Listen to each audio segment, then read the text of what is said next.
네, 감사합니다. 한 주간 잘 지나셨죠? 여러분, 우리의 삶이 주님 중심,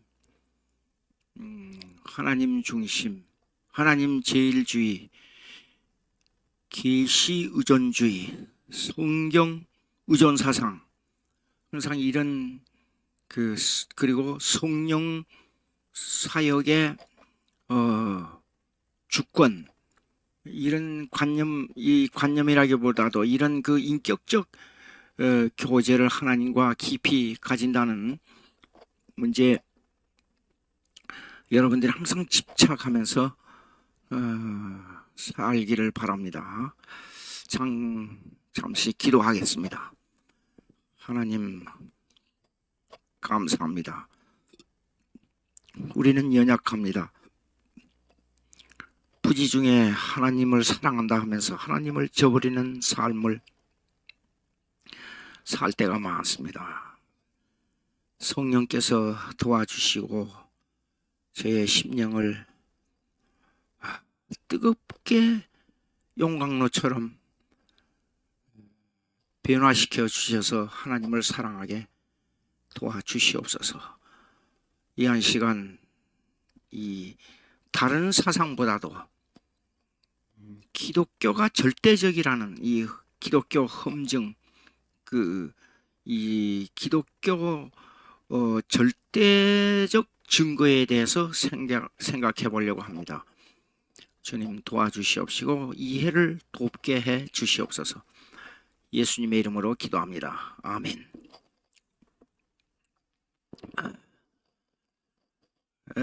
책 622페이지 신앙주의, 신앙주의, 이걸 피데이즘, 요거 신앙주의 그러면 신비주의하고 다릅니다. 신비주의, 요거는 미스티시즘, 요건 신비주의고, 그러나 신앙주의는 여기 책에 나온 대로 622페이지 나온 대로 피데이즘이라 그래요. 신앙주의. 예, 요거는 피데이즘. 예, 피데이즘. 이렇게 나옵니다. 이 신비주의라는 말은 시공간의 팩트를 넘어선 이게요. 시공간의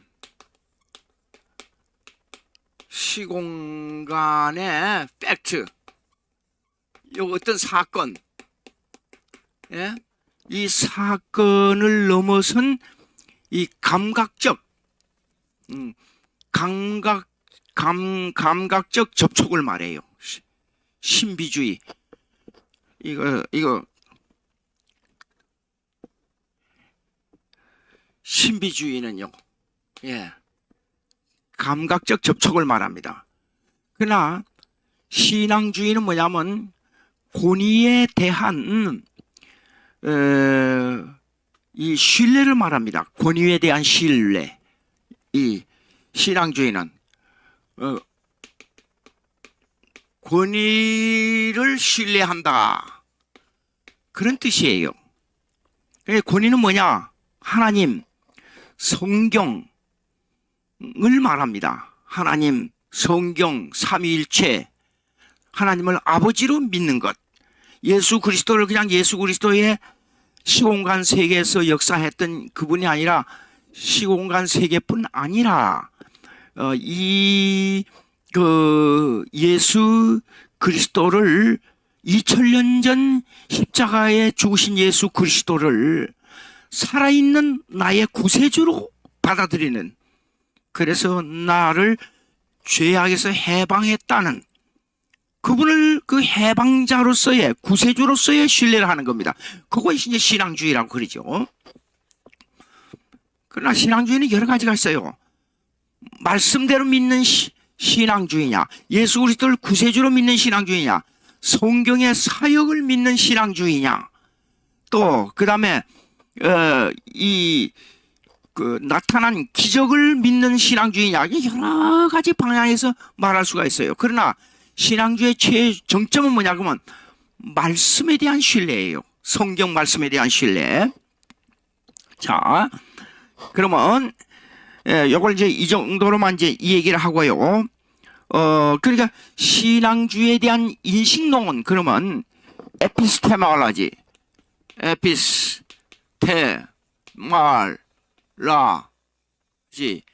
요거 인식론, 신앙주의 인식론이 뭐냐 하는 것은 위에서 하나, 둘, 셋, 넷, 다섯째 줄입니다.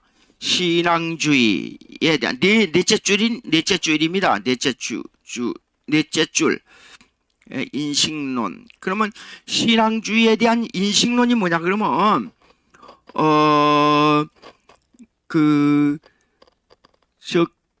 신앙주의를 경험주의 철학이 이나 합리주의 철학과 유비적 관계를 대조하여 추적해 보면 전혀 그렇지 않다는 것을 발견하게 된다. 이 말이 좀 어려워요. 예, 이 말은 무슨 말이냐면 그 앞에 얘기를 조금 하겠습니다. 앞에 이전에 설명했던 것을 가지고 제가 말씀드리겠습니다. 그게 뭐냐 그러면 신앙주의 그러면 이걸 하나의 경험주의와 관계를 가지고 있다. 그렇게 생각하는 분들이 많아요. 근데 철학적 경험주의와 신앙적 경험주의는 다릅니다. 예. 철학적, 일반 철학에서 말하는, 그러니까 기독교 험증학은 다른 사상, 특별히 철학 사상. 철학은 서양 철학, 동양 철학, 예. 그 다음에 중동, 아프리카, 동남아, 여러 부분의 철학들이 다 달라요. 그러나 그 철학들은 파고 들어가 보면 종교론으로 이어져요. 모든 철학적 개념이 결국에 들어가면 종교론으로 이어집니다. 예. 그 종교의 개념을 이 사람들은 이 철학적인 이 종교의 개념을 이 기독교 외에는 어떻게 생각하냐 그러면 기독교만 계시주의를 생각해요. 요것만 계시주의. 우리 기독교만 계시주의예요. 근데 이 사람들은 전부 계시주의가 아니고 이 철학과 종교를 관계성을 가지고 있으면서도 뭘 말하냐 그러면 이 철학과 종교의 개념은 계시주의가 아니기 때문에 인간이 위로 찾아 올라가는 경험주의, 인간이 위로 찾아 올라가는 하나님의 존재론, 인간이 위로 찾아 올라가는 합리주의를 주장하는 거예요. 예. 다른 종교나 거기에서 파생된 철학들은 다시 한번 말씀드립니다. 다른 종교나 다른 그 종교로부터 나오는 철학들은 뭐냐 그러면 인간이 찾아 올라가는 경험주의, 예, 찾아 올라가는 합리주의, 예, 그 찾아 올라가는 이성주의 이런 것들을 생각한단 말이에요. 근데 이거는 기독교주의가 아닙니다. 기독교는 계시주의입니다. 이 계시의 표본이 뭐냐 그러면 norm, 하나의 이 표본 norm, 예? 이 기준 표본이 뭐냐 그러면 성경이에요. 그러니까 성경으로 돌아가야 돼요. 예, 성경. 기독교는 성경이 말하는 대로 믿는 종교입니다. 성경 말씀에 따라서. 왜냐하면 성경에서 하나님을 말씀하고 있기 때문에 우리는 하나님이 이런 분이라 하는 것을 알게 돼요. 오케이. 자, 봅시다.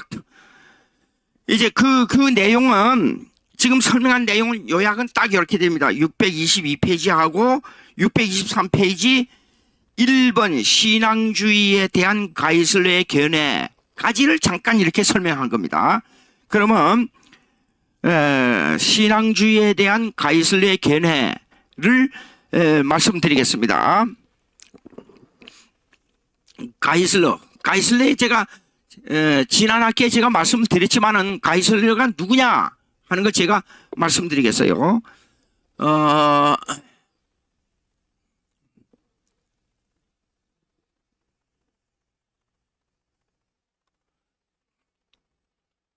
자, 여러분 보시겠습니다.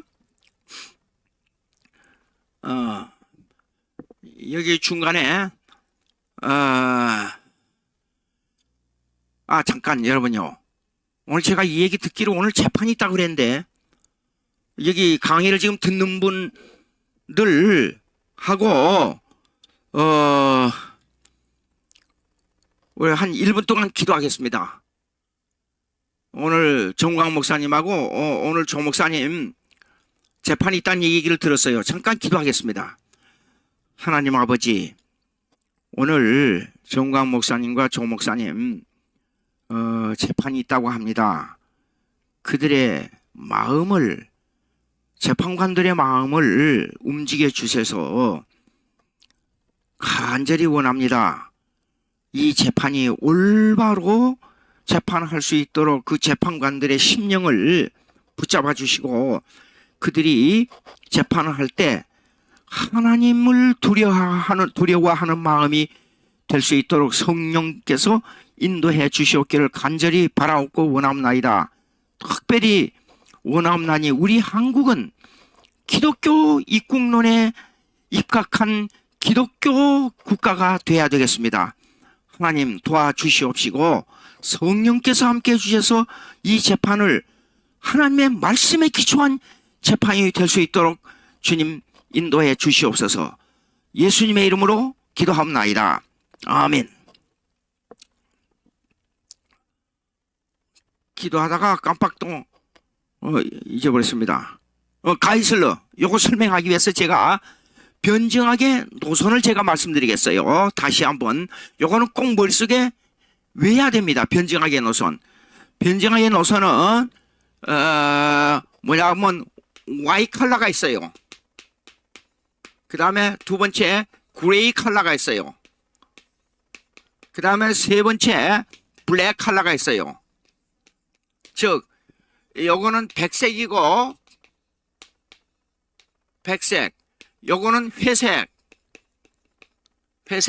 요거는 흑색. 요 노선이 있어요. 그러면 이 흑색은 요거 일반 철학, 그 다음에 타종교, 그 다음에 이방신들, 요걸 블랙 컬러라 그래요. 예, 그러니까 이 사람들에게는 기독교의 개념을 자기들 그 이념 속에다가, 자기들 종교 속에다가, 자기들 철학 속에다가 집어넣어 버려요. 이 흑색 주의자들은. 그러면 회색은 뭐냐 그러면 여기에 근데 로마 캐톨릭은 회색하고 블랙하고 이 중간에 있어요. 이거 로마 캐톨릭은요 여기 있고, 그럼 회색은 예수를 믿는다고 하면서도 뭔가 하니 인간의 의지를 강조하는 그런 사람들이에요. 인간의 의지를 강조하는 부류. 기독교 안에도. 예. 그러니까 성경을 절대 하나님의 계시로 안 받아들이고 일부는 받아들이면서 인간의 의지를 강조하는 부류들. 이걸 회색주의자라 그래요. 한국에 그런 교단들 많지요. 기독교인이면서도 여러분 예수 믿는다고 말해요.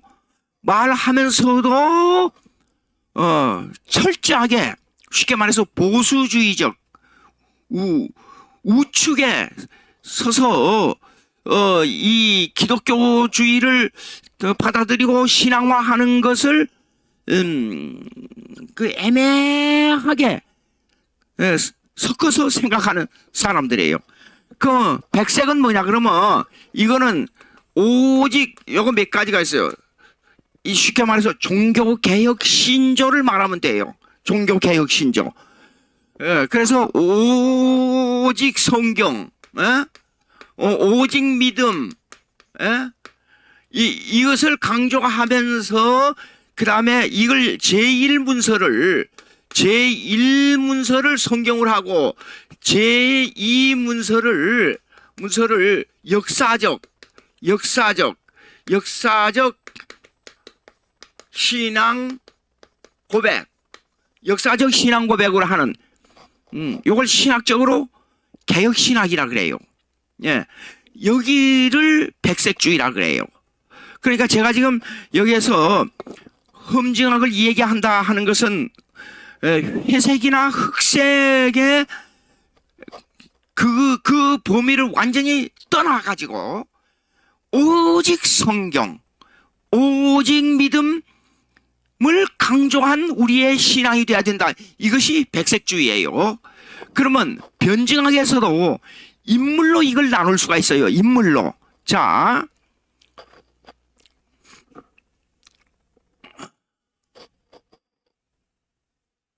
예.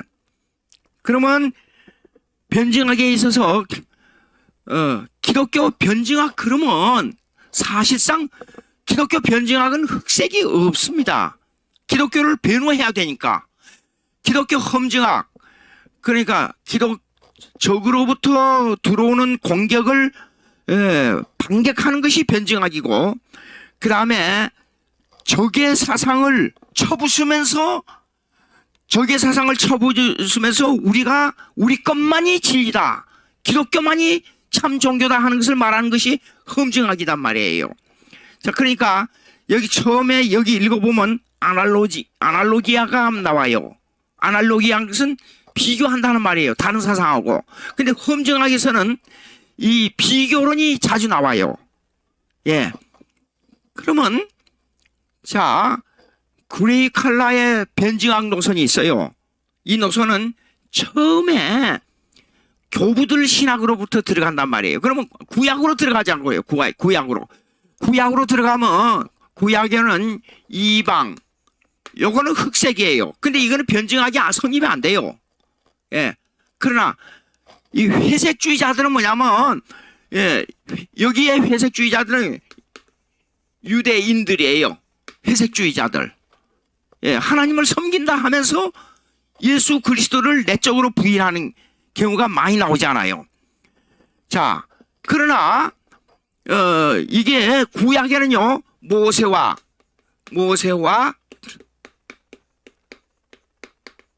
선지자들이에요. 누가복음 다시 지난번에 말씀드린 누가복음 16장 30절 누가복음 16장 30절 구약에는 누가복음 16장 30절 지난번에 말씀한데 이거 꼭 위에 두시면 좋겠어요. 가로되 그렇지 아니하나이다. 아버지 아브라함이여 만일 죽은 자에게서 저희에게 가는 자가 있으면 회개하리다. 31절 가로되 모세와 선지자들에게 듣지 아니하면 비록 죽은 자 가운데서 살아나는 자가 있을지라도 구원함을 받지 아니하였다 하시니라. 예, 보십시오. 어떤 사람이 50년 전에 죽었어요. 그러다가 살아났어요. 그리고 옛날에 자라나 살던 그 동네에 가서 내가 죽어가지고 한나라에 가서 보니까 이런 일이 있는데 너무 좋아. 그러니까 여러분들 예수 믿고 천국에 갑시다. 그러면 다 믿을 것 같지요. 그럼에도 불구하고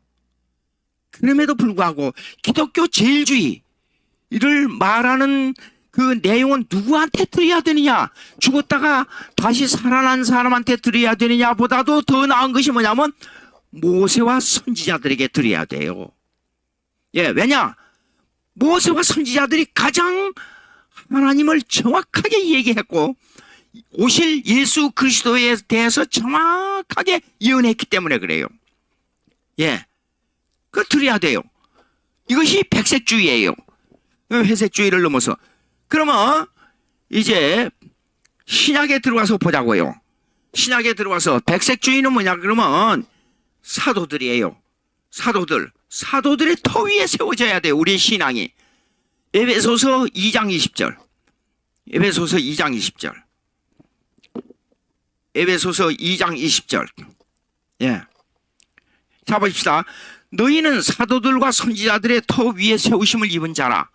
그리스도 예수께서 친히 모퉁이 돌이 되셨느니라 그랬어요. 그러니까 사도들과 선지자들의 신앙 고백이 백색주의예요. 그 터 위에 세웠는데 그 터에 그 기초돌을 뭐라 그래요? 여기 코너스톤을 뭐냐면 모퉁이돌. 예수님이 모퉁이돌이 되셨느냐? 왜 모퉁이돌이 되느냐? 그러면 집을 지을 때 옛날 건축법에 의해서 지금 말씀하는 거예요. 여기에 돌, 여기에 돌, 여기에 돌, 여기에 돌, 이렇게 세워가지고 위에 건물이 쓰잖아요. 이 사각형의 건물을 진다. 그러면 이 돌이 예수님이라고 말이에요. 이 위에 건물이 서요. 그래, 우리의 신앙의 건물이 이 위에 서야 되는데, 이 돌에 대한 증거를 누가 해줬느냐? 그것이 사도들이에요. 선지자들이에요. 예. 이 신앙의, 이 신앙으로 돌아가야 된다, 그 말이에요. 그러면 이 신앙으로 돌아가는데, 이것이 신약의 사도들로 말미암아 성경이 이제 기록이 완성됐단 말이에요.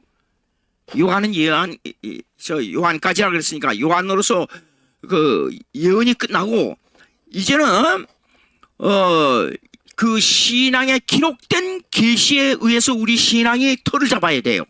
그 털을 잡는 것이 그러면 초대 5세기 이전까지 교부들의 신학이 있어요. 교부들의 신학에 회색주의자들은 누구냐 그러면 여러분들이 혹시 신학을 공부한 분들이 이 얘기를 들은 분들이 있어요. 알렉산더 오리겐. 예? 그 다음에 알렉산드리아 클레멘스. 예? 클레멘스. 이 두 사람은 어떤 입장이냐 그러면 왜 회색주의냐 그러면 이 사람들이 회색주의인데 이 사람들은 헬라 철학을 방법론으로 도입해가지고 기독교를 증거했어요. 당시에. 예.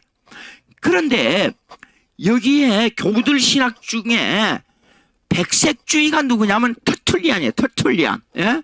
터툴리안. 예. 터툴리안. 그 다음에 igna티우스. 예? 이 사람들이에요. 이 사람들은 성경대로 기독교를 변호하고 기독교를 올바로 증거하자 그 말이에요. 그런데 이 사람들은 뭐냐면 요거요 중요합니다. 터툴리안은 삼위일체론을 완성한 분이에요. 그리고 강조한 것이 뭐냐면 아덴하고 성경하고 무슨 상관이 있느냐? 즉 헬라 철학하고 성경을 비교 대조하지 말라 그 말이에요. 그러니까 요걸 갖다가 성경이 성경을 증거하고 성경 자체가 성경의 진리를 말한다. 요걸 갖다가 철학적으로 순환요법이라 그래요. 순환증거법이라 그래요. 순환증거법. 자, 책을 가지신 분 순환증거법에 대해서 요거 말씀드릴게요.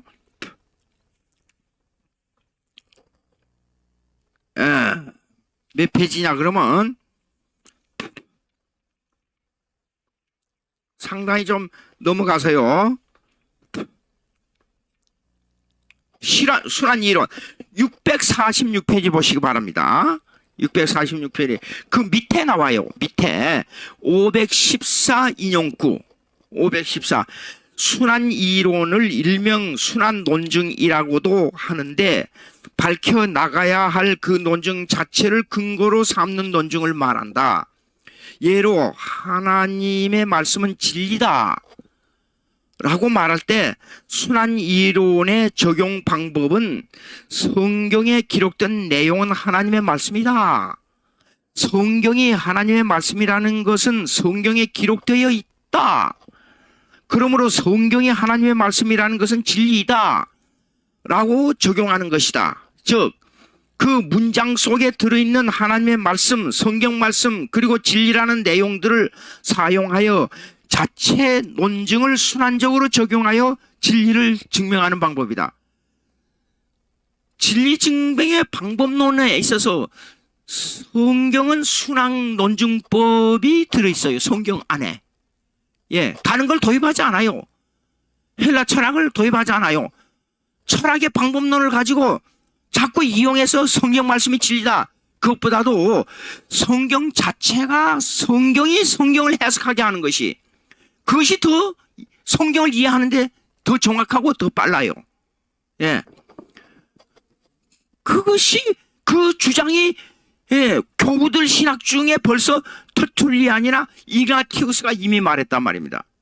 이거 잠깐 제가 설명하겠어요. 이거 여러분 중요합니다. 성경이 하나님의 말씀이다. 다른 걸 가지고도 증명할 수 있어요.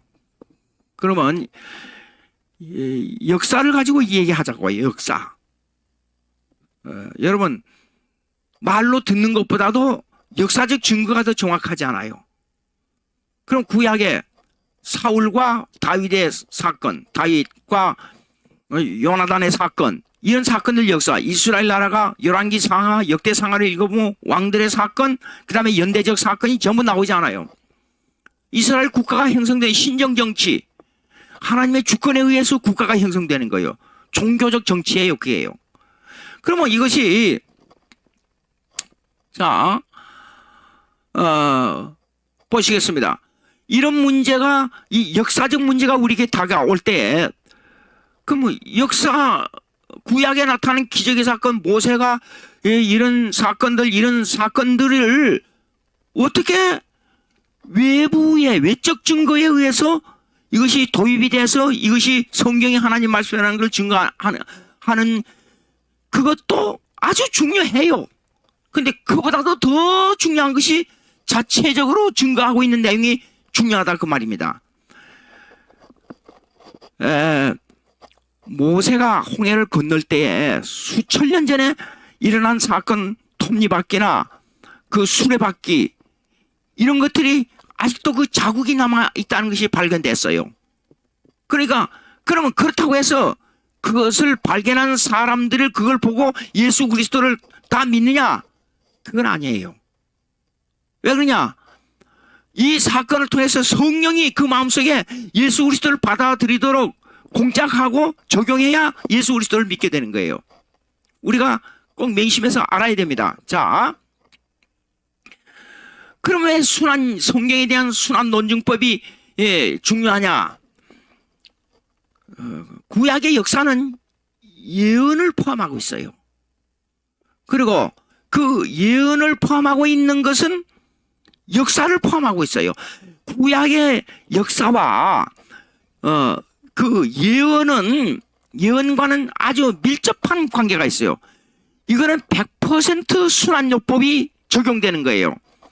그러면 구약의 역사는 예언을 가지고 있기 때문에 구약에서 이 선지자들이 예언한 그대로 이스라엘 역사가 이루어졌어요. 예. 그리고 그 역사를 통해서 예언했어요. 누구를요? 예수 그리스도를. 그리고 그 역사를 통해서 예언한 대로 역사적으로 예수님이 이 땅에 오셨어요. 이것이 순환요법이에요. 성경에 대한 순환요법. 예. 그러니까 성경에 대한 역사적 기록을 믿을 수밖에 없어요. 피해 나갈, 과학자들이 아무리 와서 별 얘기를 다 해도 이걸 피해 나갈 길이 없어요. 그러니까, 여러분, 돌이라는 사람 있잖아요. 좀 정신이 이상한 사람. 예. 빽빽 소리 지르는 사람. 예. 그리고 그 열을 올리면서 막 핏대를 올리면서 기독교는 뭐냐. 근데 반기독교적인 그 내용을 말하면서 자유주의 신학의 반기독교주의를 말하면서 막 핏대를 올려가지고 성경을 부정하는 얘기를 하지 않아요. 그런데 보십시오. 분명히 이사야서부터 말라기까지 보세요. 그 연대가 나오고 왕들이 나오고 몇 년 어느 달에 내가 하나님의 말씀이 임하여 이런 일이 일어났다. 그 예언을 가지고 열왕기상과 역대상을 찾아보세요. 딱 역사가 맞아요.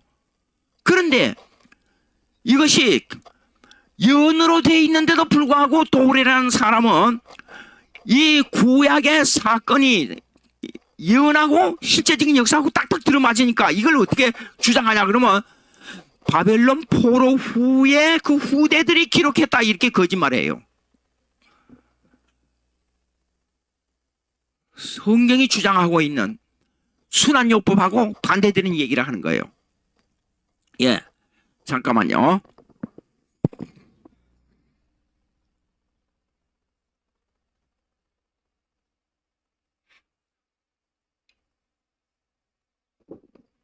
요새 환절기가 와가지고 제가 감기가 좀 들었어요. 미안합니다. 그래서 이런 일이 있단 말이에요. 그러니까 성경의 순환요법을 가지고 자체 증거를 하는 것이 어느 과학적 증거보다도 어느 사실적 증거보다도 이 자체가 더 정확한 거예요. 이것이 성경 계시의 증거예요. 자, 이것을 강조한 사람이 누구냐면 교부들 신학 중에 터툴리안하고 이나티우스예요. 그러면 이 성경대로 믿는 교부들 신학의 정점을 이룬 사람이 누구냐 그러면 여러분이 잘 알고 있는 거스틴이에요.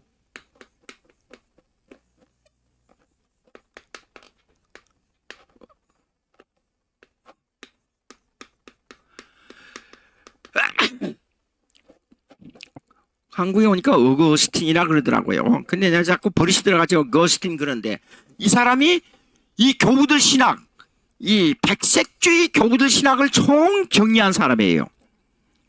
그리고 나서 종교 개혁으로 넘어오자고요.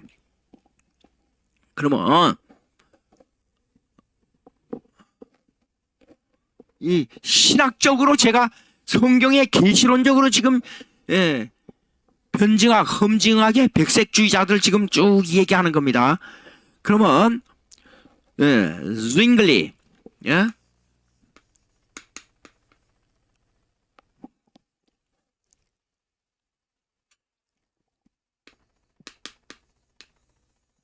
zwingli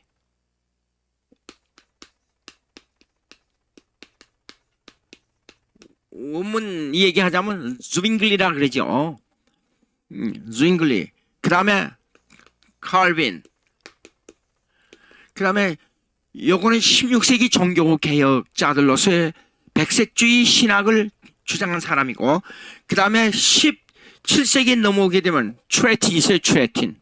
예? 한국말로 트레틴. 예. 영어로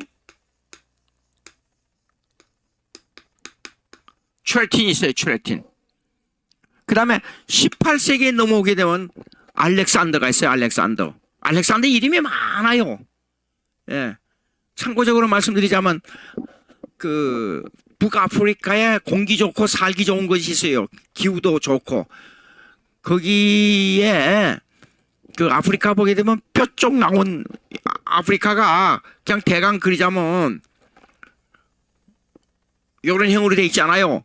그러면 여기가 조금 이상하게 되는데 여기 이집트에 이제 이 나일강이 이렇게 있으면 나온 부분에 여기에다가 알렉산더 대왕이 세계를 점령하고 자기 이름을 따서 도시를 만들었어요. 그게 알렉산드리아라 그래요.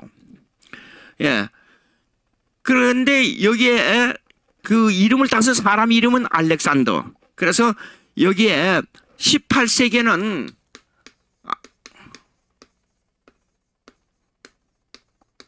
알렉산더라는 신학자가 이 백색주의를 이끌어 왔어요. 그런데 이제 19세기 들어와서는 19세기 들어와서는 세 사람의 신칼빈주의 신학자를 그래요. 그 다음에 첫째가 카이퍼, 에브람 카이퍼, 그 다음에 바빙크, 혈만 바빙크, 그 다음에 세 번째가 벤자민 울필드. 예? 이 세 사람들이에요. 예. 이게 백색주의예요. 예. 그 다음에 20세기에 들어와서는 멀커프, 그 다음에 벤틸, 이분들이에요. 20세기 들어와서는. 이분들의 노선을 따라서 이 기독교를 어떻게 말하느냐에 따라서 이것이 이 사람들은 반드시 주장하는 게 뭐냐 그러면 모세와 선지자와 사도들의 신앙 고백으로 돌아가자, 그 주장이에요. 이것이 백색주의예요. 예. 근데 이것이 이 사람들이 주장한 것이 뭐냐 그러면 신앙 고백적으로 볼 때는 이거는 여러분들이 외워둬야 됩니다. 예. 신앙 고백적으로 볼 때는 이게 고대 신조의 빼대가 바로 뭐냐 그러면 사도신조예요. 사도신경. 그러니까 사도신경을 거절하게 되면 이단입니다. 근데 무식한 말을 하는 사람들이 있죠. 사도신경은 사람이 만든 거고 교리는 사람이 만든 거니까 필요 없다. 그리고 성경이면 돌아가자. 성경으로 하면 다 된다. 그런데 사도신조는 성경 그대로를 중요한 부분 딱 옮겨놓은 거예요. 그러면 설교할 때 예수 그리스도는 구세주입니다. 그거는 성경 아니니까 그거는 틀렸고, 성경에 나온 것만 기록된 것은 예수 그리스도는 구세주라, 그거는 맞아요. 성경에 기록된 요것만 맞고 설교할 때 예수 믿으세요. 그러면 천국 갑니다. 내가 말을 했기 때문에 그 성경 아니니까 그건 틀렸어요? 그런 말도 아닌 소리를 하면 안 된단 말이에요. 예? 그거는 뭐냐 그러면 이 검정 글자 보방, 하얀 종이 보방을 숨기는 사람들이에요. 예? 성경 말씀을 믿는다는 것은 그 내용을 하나님께서 주신 메시지로 받는 것이, 그걸 신앙화하는 것이에요. 그러니까 사도신경이 모든 신앙 고백의 빼대예요. 그래서 이 고대 신조 중에 사도신조로 인해서 완성이 뭐냐면 아타나 시우스 신조로 가요. 이것이 이제 종교개혁 신조로 넘어가게 되면 제네바 교리서, 그 다음에 불란서 신앙고백, 그 다음에 벨직 신앙고백, 벨직 신앙고백, 그 다음에 벨직 신앙고백, 그 다음에 스코틀랜드 신앙고백, 랜드 신앙고백, 이걸 총 합해가지고 웨스트, 합해가지고 웨스트 민스터 신앙 고백을 만든 거예요. 이걸 전체를 합해가지고. 예. 근데 칼빈이 왜 유명하냐? 왜 위대한 이 천재적인 머리를 가지고 있느냐? 교리 문답식으로 만든 것은 제네바 교리서를 만들 때 칼빈이 만든 거예요. 근데 이 문답식으로 만든 거는 교회사에서 최초로 만들었어요. 1600년 동안 이러한 교리 문답서가 없었어요. 근데 칼빈이 만들었어요. 그런데 여러분 워스민스터 신앙 고백서에 보게 되면 소요리 문답, 돼지 요리 문답, 소요리 문답이 아니고, 소랑 것은 이 적다 그런 뜻이에요. 짧다, 소요리 문답. 예. 짧은 이 교리 문답서는, 대요리 문답 교리서는 전부 문답식으로 돼 있어요. 예. 근데 그 문답식으로 그게 되면 물어보고 대답하는 것이 아주 잘 돼 있어요. 근데 그 기초를 놓은 사람이 누구냐면 칼빈이에요. 예. 그래서 이 교리서인데, 여러분들 서울신앙고백서 꼭 읽어보시기 바라요. 정광 목사님하고 이 교리서를 만들 때에 이 모든 이 자료에 기초해가지고 서울신앙고백서를 만든 거예요. 그거 보십시오. 성경은 하나님의 말씀이다. 그리고 하나님은 하나님 아버지, 성부, 하나님 아들, 성자, 그 다음에 우리 마음속에 역사하시는 성령, 그리고 교회, 천국론, 또 칼빈이 했던 그 내용을 딱딱딱 조리 있게 해서 워스민스터 신앙고백서에 의존해서 이것을 만든 거예요. 예, 그러니까 신앙고백을 보고 그 사람이 성경적이냐 비성경적이냐 하는 것을 아는 거예요. 예, 꼭 맹심하시기 바랍니다. 신앙고백서를 보고 이 사람이 이단이냐 아니냐 하는 것을 규정하는 것이지, 예, 엉뚱한 얘기를 가지고 들고 가서 이 사람이 뭐가 틀렸다, 자기 마음에 안 맞는 것을 성경적으로 틀렸다, 이렇게 뒤집어 씌워가지고 사람을 이 교리적으로 신앙적으로 정죄해가지고 그 사람을 이단으로 만들어요. 이게 문제가 있어요. 자, 보자고요. 자, 이제 이렇게 됩니다. 이제 백색주의 잠깐 설명했습니다. 이제 그러면 이건 꼭 머릿속에 좀 이렇게 여러분 염두에 뒀으면 좋겠어요.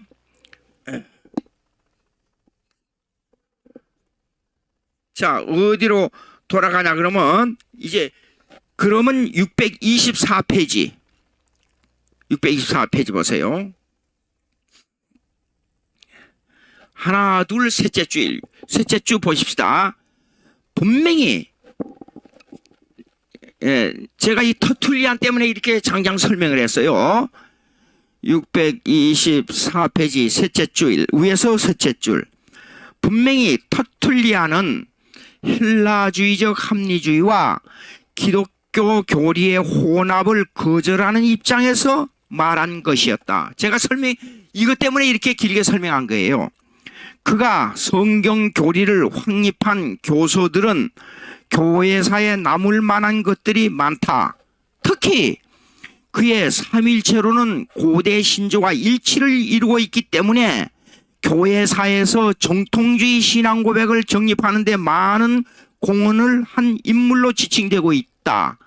아까 고대 신조의 마지막 신앙고백서가 뭐냐 그러면 아타나시우스 신조예요. 아타나시우스 신조.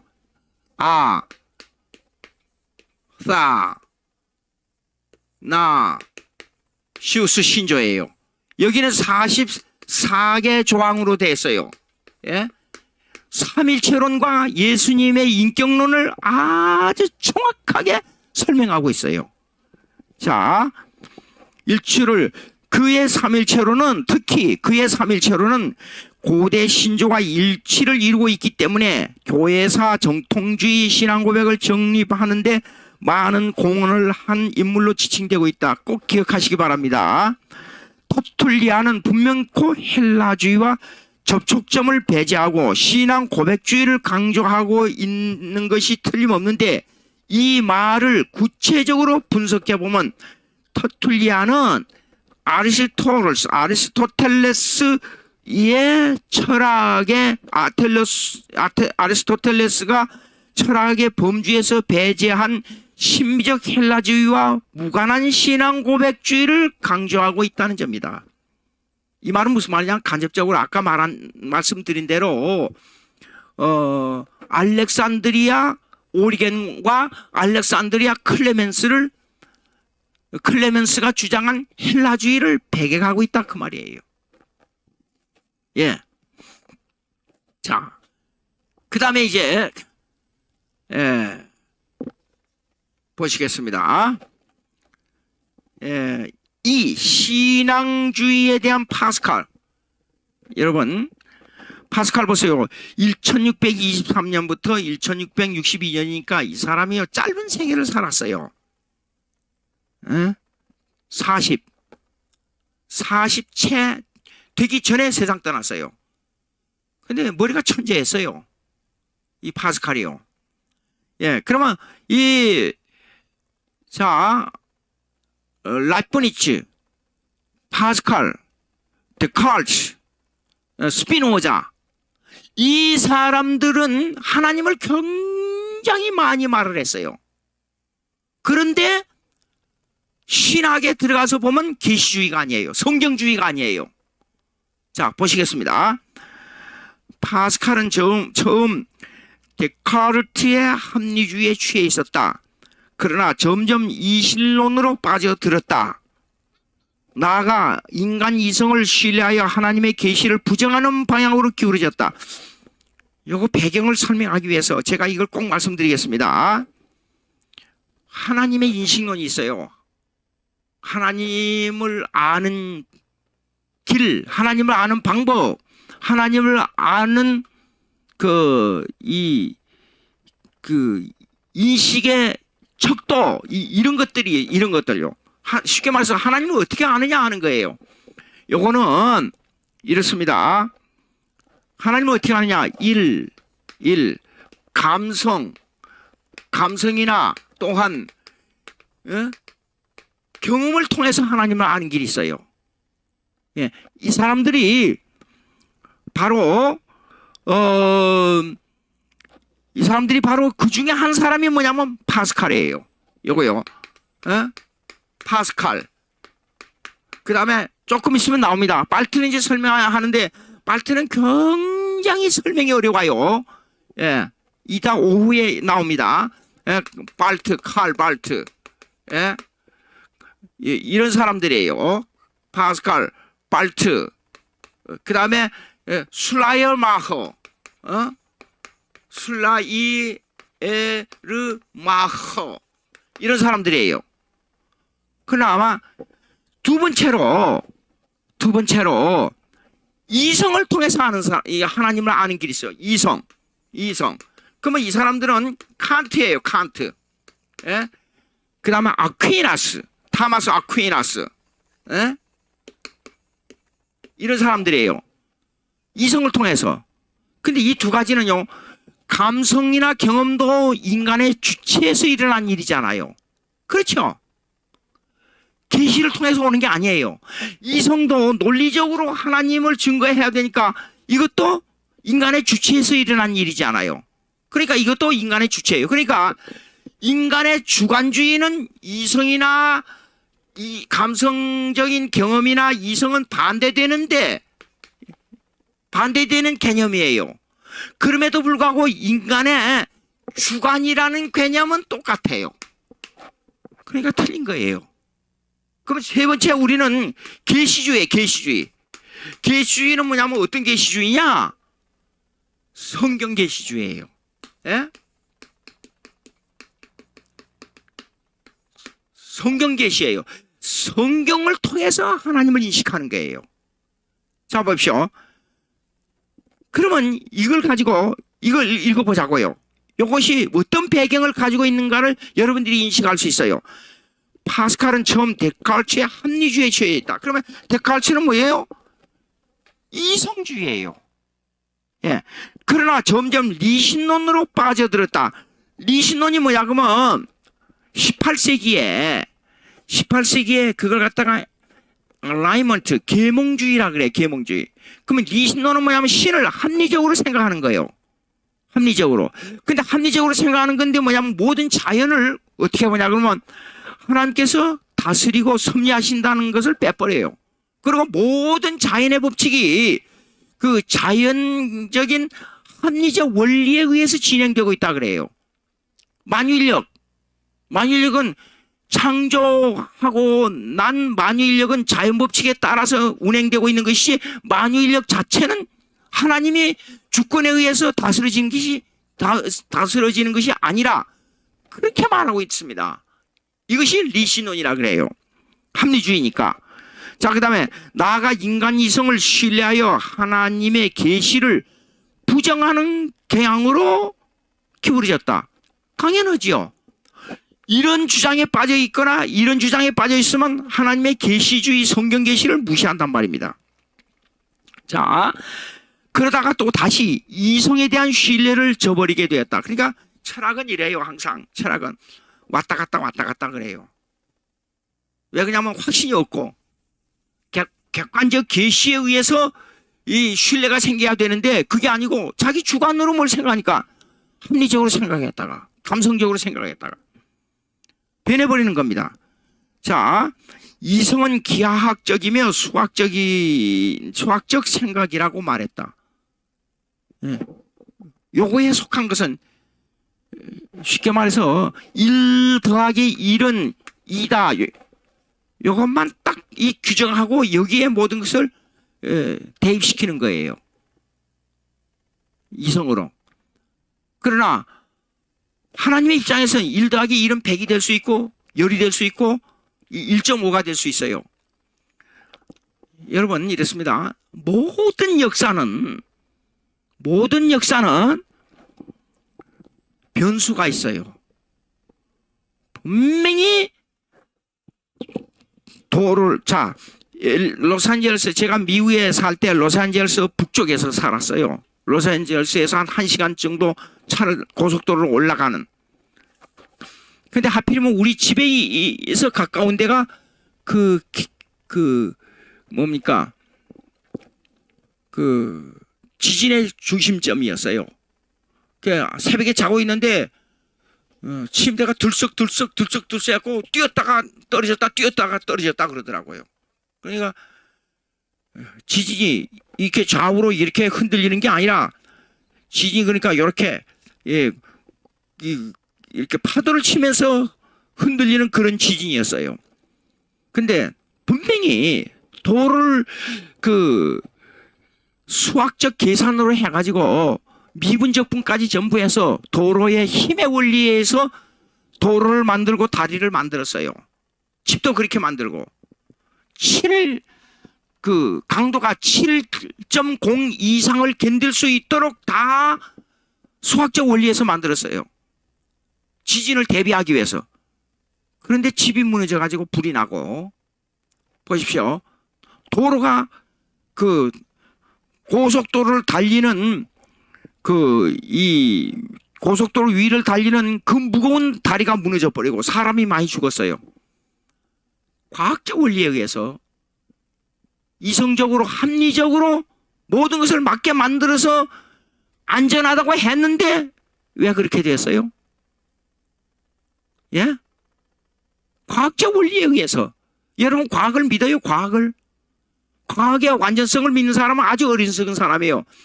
과학은 합리적으로 이론적으로 객관적으로 그렇다 하는 것이지, 그렇다 하는 것을 말하는 것은 맞지만은 그것이 역사적 절대성을 대변하는 것은 아니에요. 예? 과학은 과거와 현재에 대한 재변형에 불과해요. 예. 근데 그것이 계산상으로 1 더하기 1은 2다 하는 합리적 계산으로 결론으로 딱 떨어지지는 않아요. 언제나 변수가 있어요. 예? 그 이상해요. 그러니까 하나님의 주권적 입장에서 볼 때 1 더하기 1은 2가 될 수 있고 1 더하기 1은 3이 될 수 있고 100이 될 수 있고 1.5가 될 수 있어요. 몰라요. 자, 그러니까 이성은 여기서 말씀드려요. 기하학적이며 수학적인 생각이라고 말했어요. 파스칼이 말할 때. 그러면서 신앙에 있어서는 믿음을 강조했어요. 이상하지요? 합리적을 강조하면서 신앙에 있어서는 믿음을 강조했어요. 그러니까 하나님을 많이 말하고 하나님에 대한 여러 가지 얘기를 많이 하는데 17세기 철학자들은 하나님에 대한 이 부정적인 요소를 이성적으로 감성적으로 많이 말했단 말이에요. 자 보세요. 이거 중요한 얘기입니다. 과학에 있어 최초의 원리는 증명될 수 없다고 말했어요. 그렇습니까?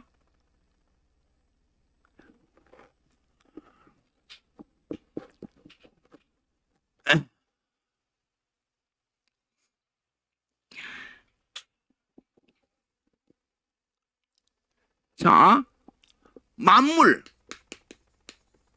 만물이 창조됐어요. 그 창조의 주관자는 누구냐? 하나님이에요.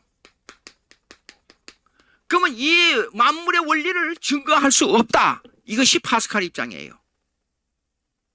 그럼 우리는 어떻게 합니까? 이걸 원인 분석으로, 과학적 입장으로, 논리적으로 말할 때는 이게 성립이 안 돼요. 요거는 하나의 팩트로서 성립이 되는 거예요. 예? 나무가 있죠? 나무가 왜 만들어졌느냐? 그걸 과학적으로 증명해봐요. 오직 과학은 현재와 과거에 대한 재발견 내지 재변형이 있기 때문에 나무가 서 있으니까 있는 거예요. 그게 증명이에요. 그게 팩트예요. 예? 그 이론으로 설명해봐요. 나무를 베어다가 분석해봐요. 원소를 분석해봐요. 그 원소를 분석하고 나무의 그 재료를 분석해가지고 나무가 있다는 걸 증명할 수 있어요? 아니에요. 있는 것을, 있는 나무를 이건 나무다 하는 것을 말하는 것은 과학이 말할 수 있어요. 근데 원인 분석을 과학이 어떻게 말할 수 있어요? 그러니까 성경은 이래. 창조의 원리를 있다, 창조됐다 하는 것은 창조의 과정을 말해서 증명하는 것이 아니라 현재 팩트로서 있기 때문에 있다는 걸 증명하는 거예요. 그것이 성경의 전제론이에요. 내가 지금 여기 있어요. 내가 생겨난 과정을 과학적으로 설명해 봐요. 제가 생겨난 과정을. 우리 부모로부터 태어났잖아요. 그것밖에 더 말할 수가 없어요. 내 부모로부터 내 피와 살을 받아서 태어났다. 과학적으로 과정을 한번 설명해 봐요. 태어난 자체를 설명할 수 있는 것은 과학으로 가능해요. 근데 원인을 말하라 그러면 원인을 어떻게 과학으로 설명하죠?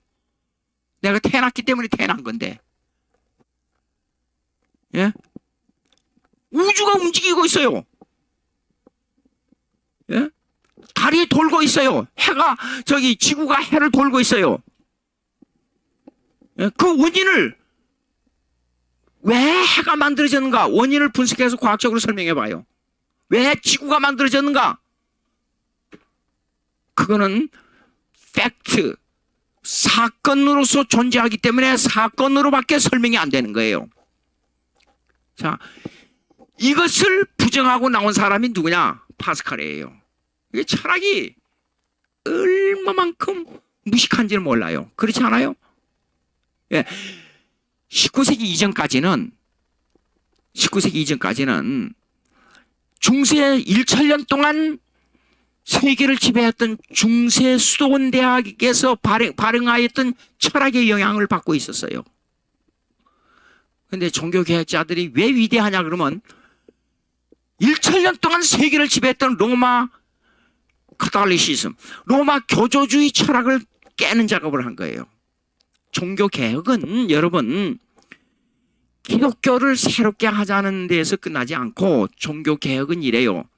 모든 정치, 문화, 예술, 과학, 그 다음에 경제, 교육, 사회 모든 것을 바꿔놓는 것이 종교개혁이었어요. 그러니까 내가 오래전에 읽은 책인데 지금은 누가 지었는지도 잊어버려요. 이런 글자가 있어요. 종교개혁자 칼빈은 유럽을 썩어져가는 유럽을 건졌다. 예. 세계의 소망은 성경에 기초한 개혁파 신학에 달려있다. 그것밖에 인류의 소망이 없다 그랬어요. 그 책이 어디에서 기록된지 하여간 그 내용만 제가 알고 있어요. 예. 과학에 있어 최초의 원리는 증명될 수 없다고 말했다. 예. 꼭 명심하시기 바랍니다. 그 다음에 625페이지 보세요. 625페이지.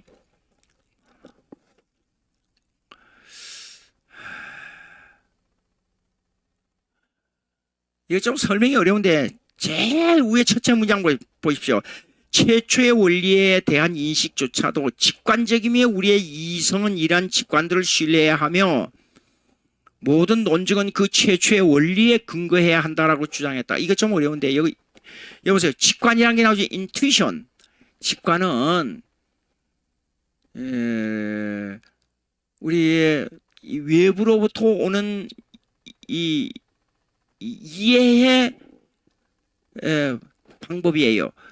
무슨 말이냐 그러면 직관은 보는 거 있죠. 듣는 거 있죠. 냄새 맡는 거 있죠. 맛을 느끼는 거 있죠. 뜨거운 거, 차가운 거. 이런 것을 어떻게 이해하느냐 하는 도구가 직관이에요. 예. 이 직관, 그러면 원리에 대한 인식조차도 직관적이라 하는 것은 원리에, 그러니까 철학자들이 말하는 것은 일부는 맞아요. 언제나. 나무가 있어. 나무를 봤다. 그러면, 나무가 이렇게 들어오잖아요. 우리가 눈으로 보고. 예. 그러면, 그것을, 저 팩트를, 그 사실을 보고, 사건을 보고, 저건 나무다. 그렇게 인식한단 말이에요. 그러나, 이러한 그 인식을 신뢰해야 하며, 그것까지는 맞아요. 그런데 모든 논증을 그 최초의 원리에 근거해야 한다. 맞는 것 같아요. 근데 그 원리를 아까 제가 말씀드렸는데 원리를 증명하는 데서 그 원리의 근원이 어디냐 하는 데는 말을 못해요. 즉 쉽게 말해서 이랬습니다. 창조주 하나님을 배제한다 그 말이에요. 나무가 있기 때문에 있다. 그걸로 끝나지 않고 나무의 원인은 창조론으로 들어가야 되는데 그 창조를 배제한다 그 말이에요. 쉽게 말해서. 자, 이제 그러면 파스칼의 문제점을 보자고요.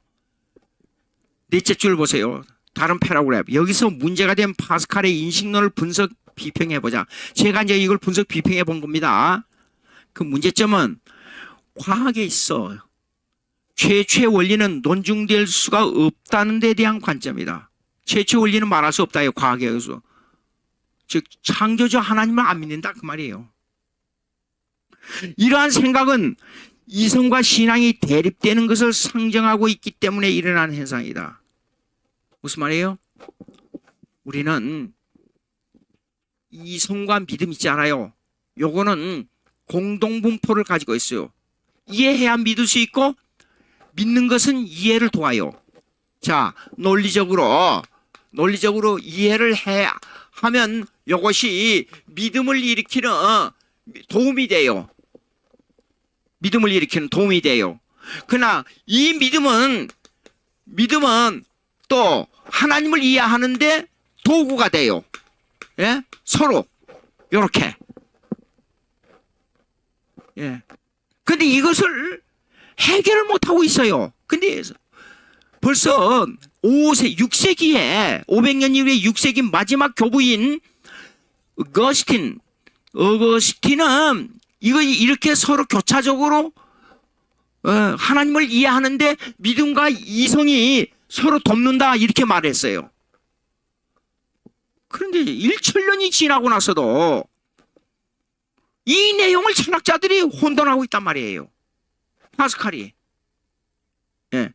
이러한 생각은 이성과 신앙이 대립되는 것을 상징하고 있단 말이에요. 대립이 아니에요. 서로 교차관계로 협력관계에 있어요. 여러분 보세요. 설교를 가만히 앉아서 듣지요. 설교를. 근데 설교를 이해해야 되잖아요. 그 이해함으로 믿음이 생기잖아요. 그러니까 믿음이 더 깊어가면 하나님을 더욱더 이해하게 되죠. 여러분 신앙생활 여러분 믿어봐서 알아요. 여러분 신앙생활 해봐서 알아요. 말씀을 읽고 설교를 들어봐서 알잖아요. 이렇게 간단한 것을 가지고 혼돈을 일으키고 있다니까요. 순전 철학자들은 말장난이에요. 자, 쭉 읽으면 이제 제가 설명한 게 이해가 됩니다. 이러한 생각은 이성과 신앙이 대립되는 것을 상징하고 있기 때문에 일어나는 현상이다. 맞죠? 또한 단일성으로부터 기원된 우주의 원리. 단일성은 뭐냐 그러면 단일성이 이랬습니다. 오직 하나님은 한 분이다. 창조주는 하나님뿐이다. 예. 오직 하나님에 의해서만 만물이 섭리되어지고 보존되어지고, 예. 하나님의 경륜에 의해서 모든 사건이 일어난다. 그것을 보고 오직이라는 말을 말할 때는 하나님의 단일성, 그렇게 말합니다. 쉽게 이야기하면 단일성으로부터 기인된 우주의 원리를 창조의 원리라 과학적 원리로 분리하여 생각하고 있다. 우리는 이론론이에요. 이원론이 아니에요. 이론론은 뭐냐면 하나님께서 모든 만물을 다스리고 섭리하신다. 그 섭리하시는 그 하나님은 그냥 내버려두는 하나님이 아니시고 그것을 창조하신 하나님입니다. 창조하신 하나님은 창조물을 내버려 두시지 않고 다스리고 섭리하신다.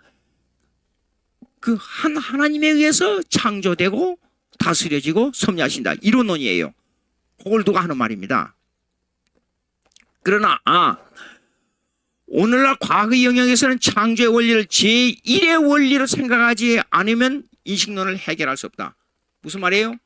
우리는 이론론이잖아요. 한 하나님에 의해서 창조하시고 다스려지고 섭리하신다. 이론론으로 생각하는데 이걸 과학적 원리로 가지고 과학적 원리를 그 이론론에서 떼가지고 생각하려니까 이원론이 돼버려요.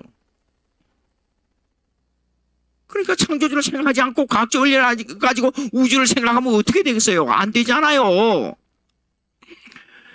자, 읽습니다. 하나님에 대한 인식과 만물에 대한 인식은 서로가 연관성을 가지고 있기 때문이다. 그렇죠. 이론론은 그렇죠. 예. 우리가 만물의 인식을 올바로 하기 위해서는 하나님의 인식과 연관하여 상고해야 된다는 것이 성경의 가르침이다. 다시요. 중요합니다. 깊은 신앙으로 들어가려면 이렇습니다. 섭리적 신앙이 돼야 돼요. 어떤 사건이 벌어지지 않아요. 불가사의한 일이 벌어졌지 않아요. 제 매제가 34살에 미국에서 교통사고로 죽었어요. 예. 근데 많은 사람들이 이래요. 이렇게 됐으면 안 죽었을 텐데, 이거 이쪽으로 갔으면 안 죽었을 텐데. 근데 하나님의 섭리는 그 사람은 태어나가지고 34살에 죽는 것이 하나님의 뜻이었어요. 예. 인간이 한가할 수가 없어요. 그 이론론이에요. 그러니까 깊은 신앙으로 들어가려면 예수를 구세주로 받아들이고 섭리적 신앙으로 돼야 돼요. 하나님의 신적 작정, 예정론으로 들어가야 돼요. 예. 자, 보십시오. 그러면 하나님에 대한 인식과 만물에 대한 인식은 서로 연관성을 가지고 있다. 이 말은 섭리론으로 들어가야 된다. 그 말이에요. 하나님께서 창조하시고 모든 만물을 다스린다. 그 말이에요. 우리가 만물의 인식을 올바로 하기 위해서는 하나님의 인식과 연관하여 생각을 해야 된다. 제일 원리인 창조주 하나님이지만은 그 하나님이 이걸 만물을 창조하고 내버려 둔 것이 아니라 섭리하시고 다스린다. 근데 섭리하고 다스린다는 것을 배제한 철학이 뭔 줄 알아요? 계몽주의예요. 라이먼트. 18세기. 예. 그걸 들어가면 안 된다 그 말이에요. 자, 파스칼에 대한 이 합리적 인식에 대해서 조금 생각했습니다. 627페이지 보세요. 627페이지 마지막 패러그래프 있습니다. 둘째 패러그래프. 개혁파 신학에서는 우리의 신학은 개혁파 신학입니다. 하나님을 아는 것과 믿는 것의 연관성을 주장하고 있다. 아까 제가 설명했잖아요. 하나님을 이해하는 것과 믿는 것은 서로 연관성을 가지고 있다고. 성경은 하나님을 아는 것에 대하여 인격적 교제 관계를 전제하기 때문에 아는 것과 믿음을 분리의 관계로 말씀하지 않고, 여러분, 하나님을 이해하는 것은 하나님을 인격적으로 믿음으로 교제하는 거예요. 하나님을 믿는다는 것은 하나님 믿습니다. 그게 아니고 구체적으로 들어가면 이렇습니다. 하나님을 아버지로 믿고 아버지와의 교제 관계를 가지는 거예요. 사귐이 있어야 돼요. 예. 인격적 교제 관계를 전제하기 때문에 아는 것과 믿음을 분리의 관계로 말씀하지 않고 성경이 그렇습니다. 동반관계로 말씀하고 있다. 이게 아주 중요합니다. 예수님의 인격, 하나님의 인격, 성령의 인격은 인격과 나와의 관계와 교제의 관계와 그리고 하나님이 하시는 사역과 동일선상에서 두고 생각해야 돼요. 잘 생각하세요. 하나님이 있다 하는 주제는 파스칼도 그렇게 말해요. 예, 일반 철학자들도 그렇게 말해요. 자, 예수님께서 바다야 잔잔하라. 폭풍우가 잔잔해졌어요. 옆에서 뭐라고 그랬어요? 도대체 예수님이 누구간데 바다도 순종하는 거 그랬어요. 예? 이거 뭐예요? 예수님의 인격과 예수님이 행하신 기적의 사역과 나와의 교제 관계와 그 관계에 있어서 동일선상에서 놓고 봐야 돼요. 그것을 받아들이는 것은 그냥 예수님이 기적을 행했다. 거기서 끝나지 않고 그 기적의 사건이 나의 신앙의 사건으로 변해져 버려야 돼요. 무슨 말이냐? 예수님의 기적의 사건은 십자가에서 죽었다가 부활의 사건과 연관돼요. 그리고 그 연관이 내 신앙과 연관이 돼요. 그 내 신앙과 연관이 된다는 것은 그것이 하나님과 나와의 교제 관계를 이루어요. 그럼 하늘나라에 가면 아버지 하나님, 예수 아들의 하나님, 성령의 하나님과 나와의 교제 관계가 이루어지는데 그 기적의 절정이 이루어지는데 싸움도 없고 다툼도 없고 미움도 없고 배고픔도 없고 병마도 없는 영원한 하나님과의 교제 관계를 형성하고 있는 거예요. 예? 그러니까 여러분 이렇습니다. 고린도전서 13장 읽어보세요. 처음에 1절부터 3절까지는 은사의 비교론이 나와요. 내가 천사의 말과 사람의 방언과 천사의 말을 할지라도 사랑이 없으면 소용이 없어요. 내가 예언한 능력이 있어 사랑이 없으면 아무 유익이 없어요. 내 몸을 불사르게 내어줄지라도 사랑이 없으면 아무것도 아니에요. 세 가지 은사론 비교. 근데 이제 사랑에 대한 윤리 도덕적 문제가 나와요. 예, 사랑의 정의입니다. 윤리 도덕적으로 주고받는 사랑이 아니에요. 이거는 하나님의 절대적 사랑이에요. 무슨 말이냐면 하나님으로부터 내려오는 사랑이에요. 그 사랑의 정의가 사랑은 오래 참고 오냐며 투기하지 않냐며 자랑하지 않냐며 교만하지 않냐며 무리 행치하지 않냐며 자기 유익을 구하지 않냐며 성내지 않냐며 악한 것을 기획하지 않냐며 의아한 것을 기획하지 아니하며 진리와 함께 기뻐하고 범사에 참여 범사에 믿으며 범사에 바라며 범사에 견디느니라. 인간 사회에서 이걸 갖다가 숨은 본음이라 그래요. 숨은 본음이 뭐예요? 이 땅 위에서 최고의 지선이 있느냐, 절대적 지선이 있느냐 그 말이에요. 완성된 선이 있느냐 그 말이에요. 근데 이 내용은 이 지상에서 완성된 선의 정의를 말하고 있어요. 인간이 여기에 도달하는 건 불가능해요. 그러니까 칸트가 지구의 숨은 본음, 지구의 선, 예?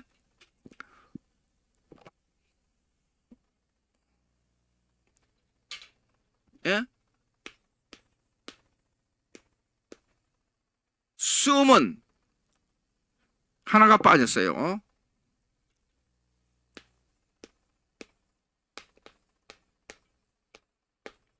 숨은 본음, 이 지구의 선이라 그래요. 예? 이 지구의 선을 찾고 몸부림치고 찾다가 이 세상에는 선이 없다.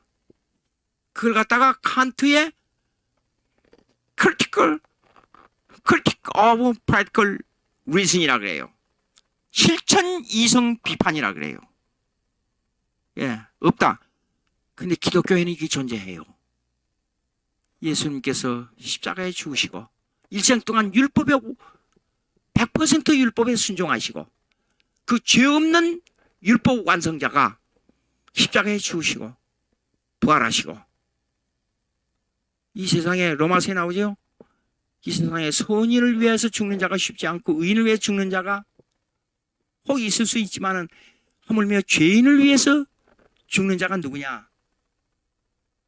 예수 그리스도라 그랬어요. 이걸 보고 지고의 선이라 그래요. 그러니까 주님을 위해서 죽어가는 순교자들 있지 않아요?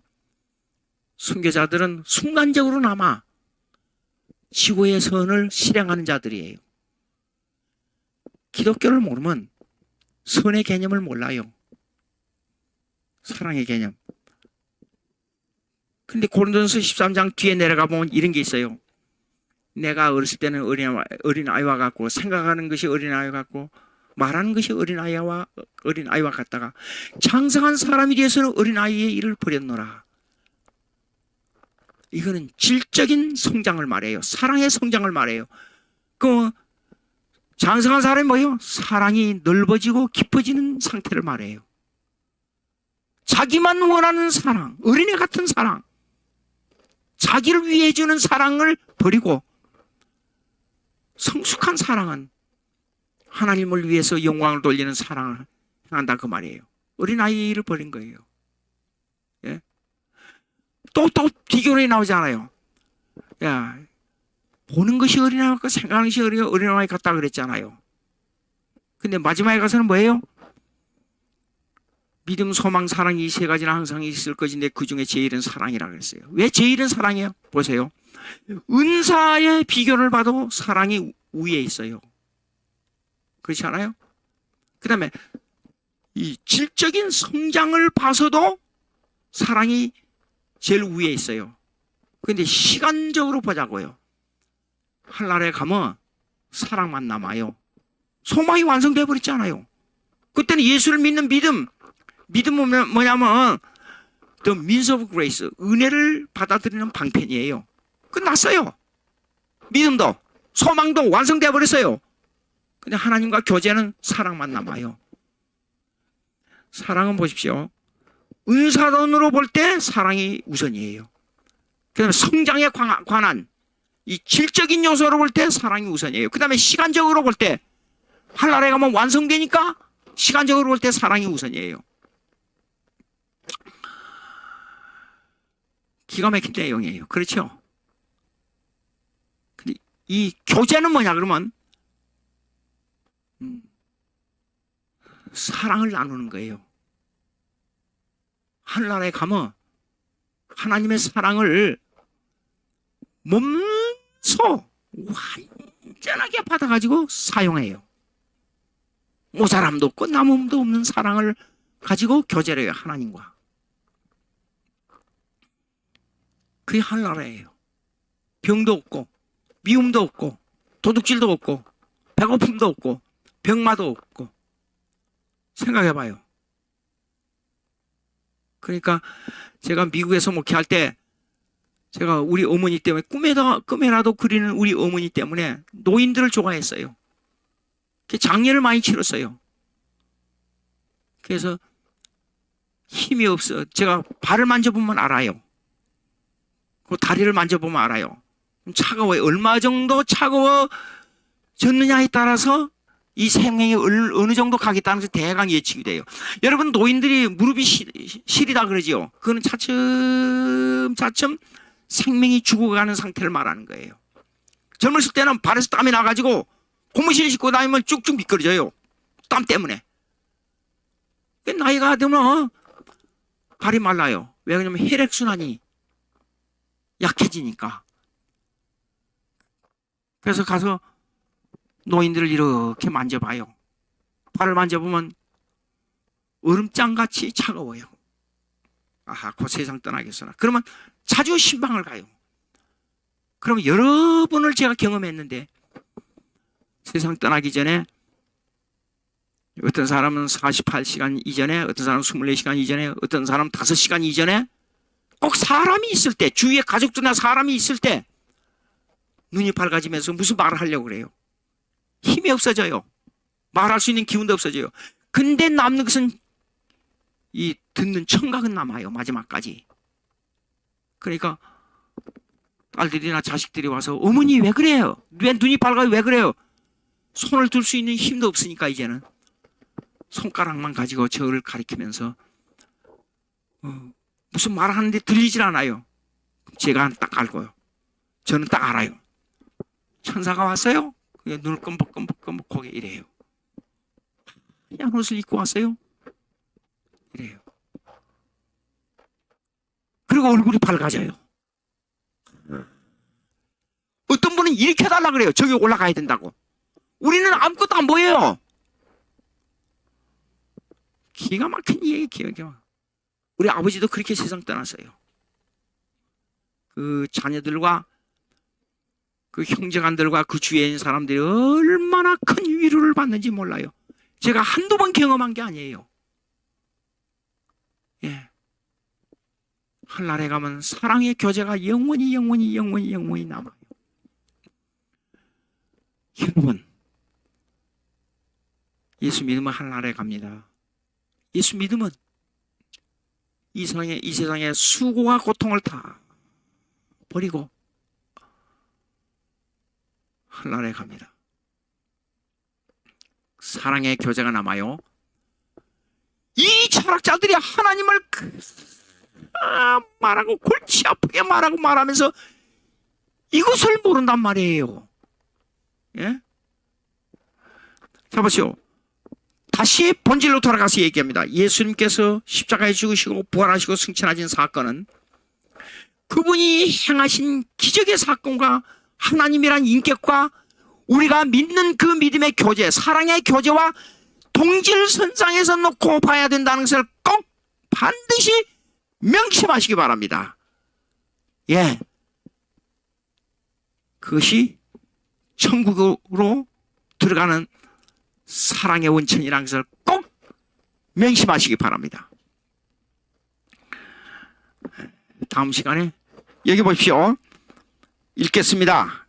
또한 성경은 기독교의 본질을 증거함에 있어 기적적인 역사나 높은 도덕적인 수준만을 정점으로 삼는 것이 아니라 성령의 사역이 하나님의 말씀을 은혜의 방편으로 사용하여 인격적인 교제를 일으켜야 된다고 말씀하고 있다. 기도하겠습니다. 하나님 아버지 감사합니다.